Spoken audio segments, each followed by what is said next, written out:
안녕하세요. 이번 세미나에서는 양자 프로그래밍 툴 뎁스 최적화에 대해서 발표하도록 하겠습니다.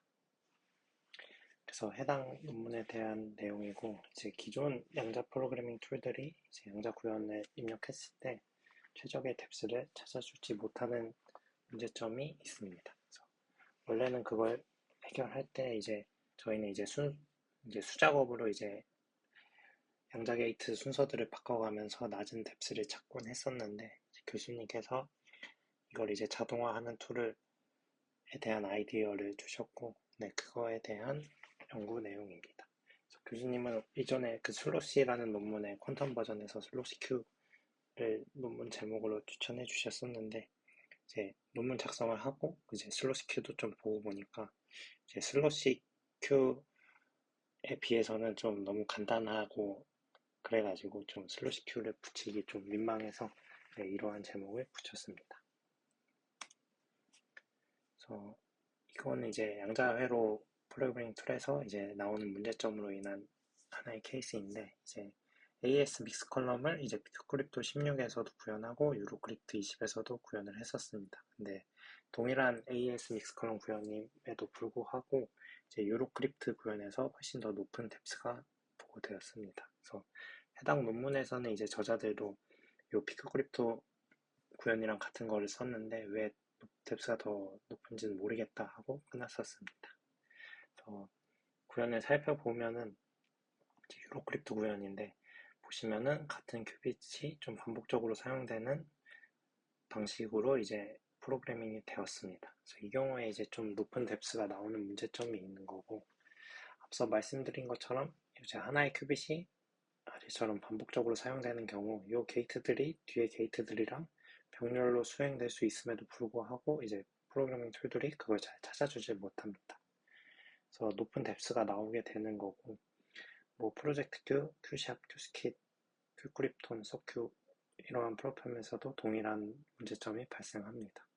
그래서 좀 의아한 거는 이제 C낫이나 X게이트로 인한 이러한 뎁스 최적화 문제는 존재하는데 CC낫, 뭐 토폴리 게이트의 경우 이제 그거에 대한 중요도를 좀 높게 치는지 모르겠는데, 그거는 이제 저희가 어떻게 잘 이런 식으로 해놔도 이제 병렬화를 잘해서 최적의 뎁스를 토폴리 게이트에선 잘 찾습니다. 뭐 내부 컴파일러에서 로직이 좀 다른 것 같고, 아무튼 그런 경향이 있습니다. 그래서 저희는 이제 하나의 큐빗의 반복적인 사용을 회피를 해서 낮은 뎁스를 찾도록 하는 건데, 기존에는 이 작업을 이제 수작업으로 노가다로 했으면 이번에는 이제 프레임워크를 개발해서 자동으로 리오더링 해주는 툴을 개발을 했습니다. 그래서 해당 툴의 오버뷰는 아래와 같습니다. 크게 세 가지 단계로 구성되어 있고, 첫 번째부터 보면은 이제 첫 번째는 이제 저희가 최적화할 대상인 양자 구현을 입력을 합니다. 이제 첫 번째 단계에서는 그 입력에 대해서 그 의존성 그래프를 생성을 하게 됩니다. 그래서 이렇게 양자 구현이 요거 큐스킨 문법인데, 양자 구현이 들어왔을 때 그냥 무작정 랜덤 리오더링을 하는 게 아니라 요 결과값을 훼손하지 않기 위해서는 이 특정 양자 게이트는 어떤 양자 게이트보다 앞에 실행되어야 되거나 뒤에 실행되어야 합니다.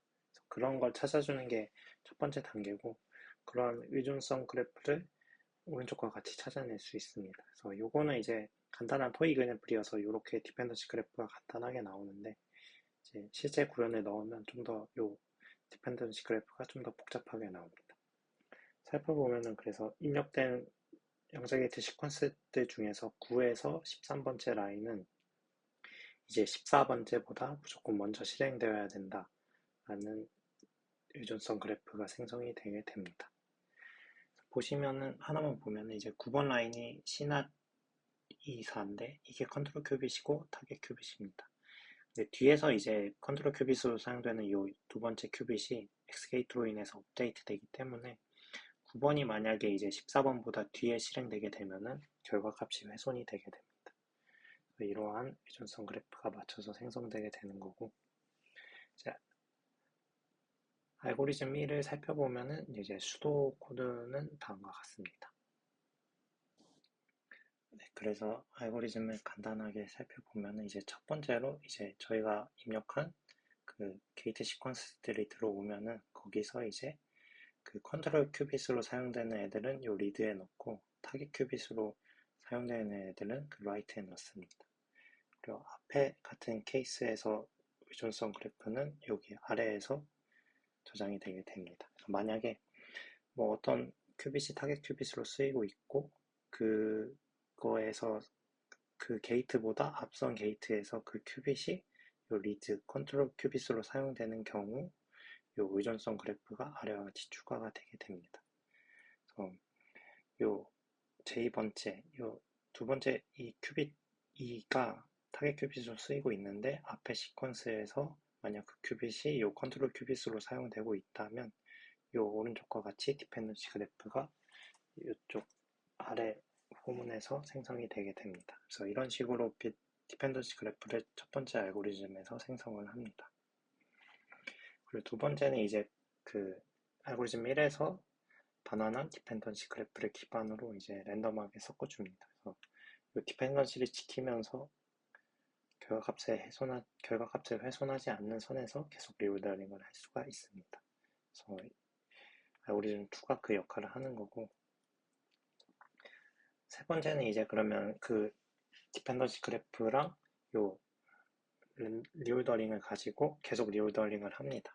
리오더링을 하면서 테스트를 하는데 이 리오더링을 한 구현을 이제 뭐 저는 프로젝트 큐에 옮겼었고 프로젝트 큐에서 그거를 구현을 실행을 해서 뎁스가 몇인지를 추정을 합니다. 그러면 이제 다른 뎁스가 추정되게 되고 저희가 뭐 여기서는 1000개를 추정을 하는 거를 세팅을 했습니다. 그리고 탑 K를 분류하는데 1000개를 랜덤한 1000개를 그 실행을 하고 제일 낮은 뎁스의 탑 3를 추출을 합니다.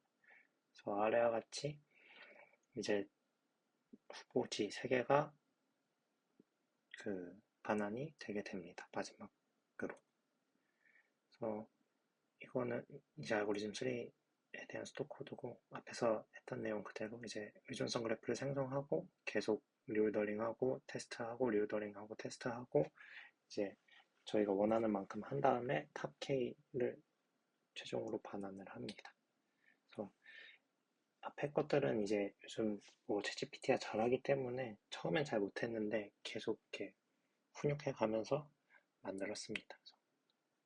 챗GPT가 이런 거 잘해서 저희가 잘 이렇게 그 손봐주면은 네, 충분히 가능하게 됩니다.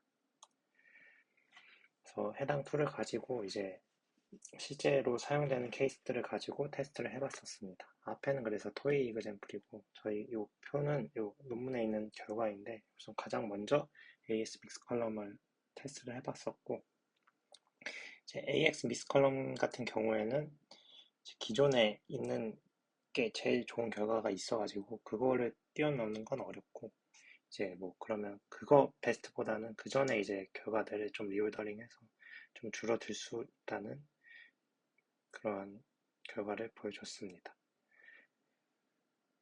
그래서 이제 지금 AS 믹스 컬럼 중에 인플레이스에 제일 좋은 거는 인플레이스 구현의 뎁스 10짜리고 아웃 오브 플레이스는 이제 저희가 이걸로 한 건데 아웃 오브 플레이스는 이제 뎁스가 8인 게 제일 최적입니다. 그래서 여기서도 8까지 찾는 걸로 끝나가지고 더 낮은 7까지는 못 찾았고 그리고 뭐 S박스에도 이게 적용이 될 수가 있는데 그 S박스는 선형 연산이 아니지만 그 안에를 해보면은 이제 시납 게이트들의 집합이 중간중간 섞여 있기 때문에 그 부분들을 이제 타겟을 해서 툴들을 돌려서 이제 낮은 뎁스를 찾을 수 있습니다. 그래서 저희 그 AS 논문에서 한 S박스가 이러한 성능을 가지고 있었는데 저희가 이걸 해보니까 3 정도 더 줄여서 네, 이게 토폴리뎁스 4짜리였던 것 같은데 거기서 이제 토폴리뎁스 4에 풀뎁스 64 그리고 큐빅 76 요거 구현을 찾을 수 있었습니다. 그리고 아래는 이제 스퀘어링 멀티플리케이션이고 멀티플리케이션도 이제 모듈러 리덕션이 이제 선형 염산으로 구분되기 때문에 그거 적용을 했고 카라추파 곱셈 거기서 한 거에서 적용을 하니까 조금 줄었습니다. 그리고 스퀘어링 바이너리 스퀘어링은 네, 완전 리니어 선형 연산이기 때문에 적용했을 때 뭐 이러한 결과가 있었고 254큐빗. 이게 좀 특징을 보니까 그 이게 게이트 그러니까 입력하는 양자 구현이 클수록 좀 성능이 좀 덜 나옵니다. 뭐 너무 그 풀이 많아가지고 그런 것 같은데 그 경우에 이제 바이너리 이거 ECC 연구 결과인데 거기서는 이제 제가 그 대각선 방향으로 이렇게 구현하는 요 컴파일러 플레인 빌리 구현이랑 이제 뭐 같은 성능을 내거나 뭐 리오더링 하면 오히려 좀 더 좀 더 뎁스가 높게 나오는 경향도 있었습니다. 그 매트릭스 크기가 커질수록. 그래서 그런 특징이 있습니다. 그래서 대규모 행렬의 경우 그 제가 특정 규칙을 넣은 그 좀 반복 사용을 피하려고 넣은 그냥 그러한 방법이 더 작동을 잘했고 이런 랜덤 리오더링은 좀 성능이 좀 낮게 나왔습니다. 그래서 세미나는 여기까지 하도록 하겠습니다. 감사합니다.